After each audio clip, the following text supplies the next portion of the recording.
एक लम्हे के लिए रुक कर सोचें, 2025 गुज़र चुका है, लेकिन सवाल ये है कि हम 2025 से गुज़र गए हैं या 2025 हम पर गुज़र गया है।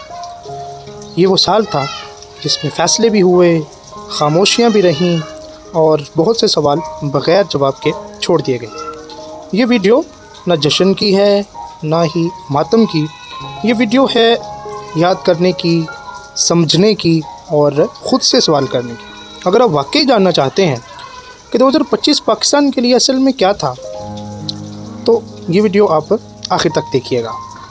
मैं हूं मोहम्मद नकीब आज़म और आज हम 2025 को देखेंगे नारे नहीं, बयानिए नहीं, बल्कि तर्ज़िये की नज़र से। सियासत, मईशत, ख़ारजा पॉलिसी और समाज और आइन और हमारा जो इन्वायरमेंट है, हमारा माहौल है, इन सब चीज़ों को देखेंगे ताकि हम ये समझ सकें कि हम कहाँ खड़े थे और हम कहाँ जा रहे हैं। अगर हम आगाज़ सियासत से करें तो 2025 पाकिस्तान के लिए सियासी ट्रांजिशन का साल था। इस्तेहकाम की बात भी होती रही और बेयकीनी की जो फ़िज़ा है वो भी कायम रही। एक बात जो थी ना, वो वाज़ेह थी कि सियासत जो है वो अब सिर्फ़ इक़्तिदार की नहीं रही, बल्कि गवर्नेंस की बात ज़्यादा होने लगी है। पार्लियामेंट, अपोजिशन और रियासती इदारों के दरमियान तवाज़ुन मुसलसल ज़ेर बहस रहा। ये साल बताता है कि पाकिस्तान की जो सियासत है ना, ये आहिस्ता आहिस्ता शख्सियात से निकल कर सिस्टम्स की तरफ बढ़ने की कोशिश कर रही है, अगरचे जो रास्ता है वो अभी बहुत ही तवील है। अगर हम पाकिस्तान की मईशत की बात करें तो 2025 मुश्किल मगर फ़ैसला कुन साल था। महंगाई, रोज़मर्रा के अखराजात और आम आदमी की क़ुव्वत ख़रीद वाज़ेह दबाव में रही है। रियासत को सख्त फ़ैसले करने पड़े, माली नज़्म व ज़ब्त, टैक्स इस्लाहात और अखराजात में कमी। इसी दौरान IT, फ्रीलांसिंग और डिजिटल इकॉनमी उम्मीद की चंद किरणें बन के सामने आई है। ये साल हमें याद दिलाता है कि मईशत सिर्फ़ फ़ैसलों से नहीं बल्कि तसलसल और एतिमाद से संभलती भी है और आगे चलती भी है। अब ज़रा पाकिस्तान की जो ख़ारजा पॉलिसी है उस पर नज़र डालते हैं कि 2025 बैलेंसिंग और रीअलाइनमेंट का साल था। पाकिस्तान ने किसी एक ब्लॉक में खड़े होने के बजाय मल्टी डायरेक्शनल अप्रोच को चूज़ किया।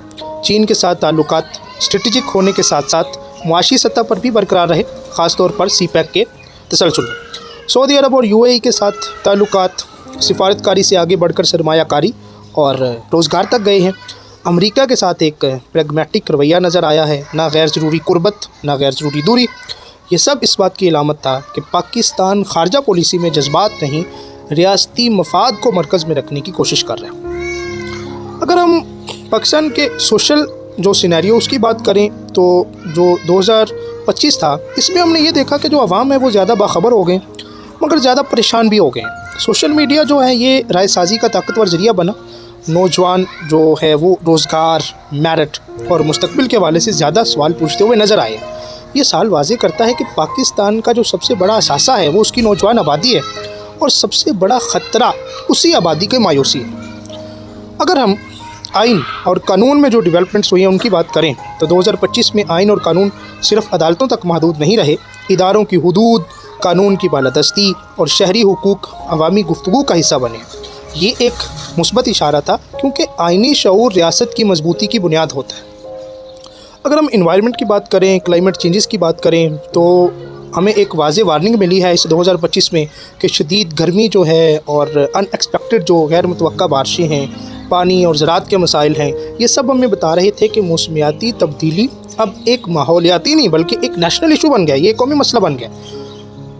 जब हम पीछे मुड़कर देखते हैं कि 2025 हमें क्या दे के गया है तो हमें कामयाबियाँ भी नज़र आती हैं और कोताहियाँ भी, लेकिन तारीख़ हमसे ये नहीं पूछेगी कि हालात कैसे थे। तारीख़ हमसे सिर्फ ये पूछेगी कि मुश्किल वक्त में हमने क्या सोचा और हमने क्या चुना। 2025 में इस साल ने हमें जवाब नहीं दिए, लेकिन एक सवाल ज़रूर दिया है कि क्या हम वाकई एक कौम बनने के लिए तैयार हैं या अब भी सिर्फ वक्त गुजार रहे हैं। फ़ैसला हमारा है क्योंकि साल बदलते रहते हैं, लेकिन जो कौमें हैं वो अपने फ़ैसलों से बनती हैं। बहुत शुक्रिया।